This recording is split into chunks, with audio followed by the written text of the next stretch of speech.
Hello, ఎవరు? Sir లేడా madam? లేడండి, ఆయన బయటికి వెళ్ళారు. నేను ఆయన భార్యని మాట్లాడుతున్నాను. మీరెవరు? నేను ఎస్ఐని మాట్లాడుతున్నాను. ఎస్ఐ గారు, నగలు దొరికినాయా? ఇంకా దొరకలేదు మేడం. అయ్యో, తొందరగా దొరకబట్టండి సార్. అవి పోయిన దగ్గర నుండి నాకు సరిగా నిద్ర పడతలేదు.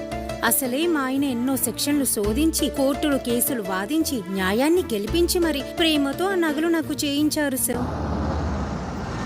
మీరేం బాధపడకండి మేడం. ఈరోజే మీ ఏరియా సీసీ ఫుటేజ్ చూశాను. తొందరలోనే ఆ దొంగలను పట్టుకుంటాం. అందుకే ఫోన్ చేశాను. ఏదైనా విషయం తెలిస్తే కాల్ చేస్తాను మేడం. సార్ అడిగితే చెప్పండి.